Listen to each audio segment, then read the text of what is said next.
So our element today is value. Value is the lightness or darkness in a design. It's the contrast between black and white and all the tones in between. Or, in color, light in the color and dark on the color. When you arrange them in order, it's called a value scale because it shows the measurement, shows the difference between the light and dark. I think that's basically it. So value is often confused with monetary value, and that's not really what we're talking about here. We're talking about the lightness or darkness.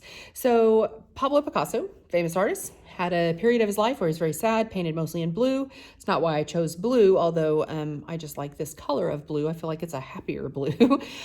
We're creating a still life, and so you're going to choose 5 objects that help tell who you are. So I'm a huge Sonic Diet Coke fan. So every day starts with a Sonic Diet Coke. I am also a photographer and own my own photography business. So I have my camera. Love to paint. Got a paintbrush in here. I'm a Christian. I have a cross necklace that my father made for me before he passed away. And then this past year has been just overwhelming at times, and so I have a ring that is the shape of a wave. Just that reminds me it's all good. Just keep swimming, right? Anyway, so you're going to draw them, and then you're going to choose a single color, and with just that color and water in watercolor paint, create a monochromatic. Mono means one, chroma means color, so a monochromatic, a single colored picture using value, the lights and darks. So I want to show you a little bit about watercolor and their techniques before we get started though. You can certainly Google and find lots more information, but this is just the in a nutshell version. So for paper, this is just a basic economical student grade type of watercolor paper. So this one's 90 pounds. The heavier weight of paper you get, the nicer it is. But like I said, 90 pounds fine for what we're doing today. I typically, when I'm actually doing watercolors, I take it off of the tablet and use painter's tape and tape it to a table or a board, because watercolor paper it tends to sometimes warp a little bit, and that will help keep that, and also it helps give you a nice clean edge. Also, watercolor paints.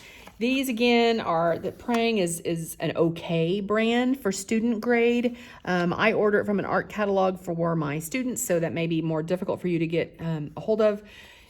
And so really for this class, whatever you can find is fine. If it's something you decide that you really like and want to invest in better watercolors, there are definitely better ones out there, and I would absolutely recommend it. The colors tend to be richer and more vibrant, and they last longer, so they're more archival. For this, like I said, Crayola is fine. It's not my favorite. It tends to be a little transparent at times, a little translucent. The Rose Art and Crazy Art, again, not my favorites. But honestly, like I said, whatever you can find, it'll be okay. So in this is called a half pan. So, because in this pan, only half of it's being used.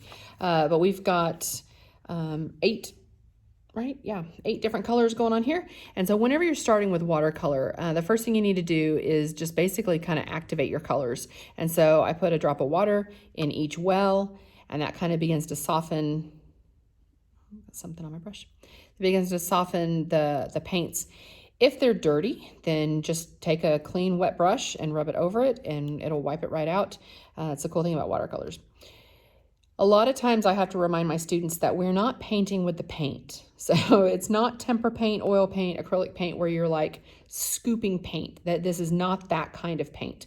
You're painting with the water that it is affecting, so that it is dyeing a different color. And so getting plenty of water in there, best choice. Watercolor tends to have a mind of its own and can be a very frustrating type of paint to work with for some people. I kind of like that challenge, I guess. Anyway, so it's probably one of my most favorite ways to work with paint. Let's see, I'm going to keep it this way so I can get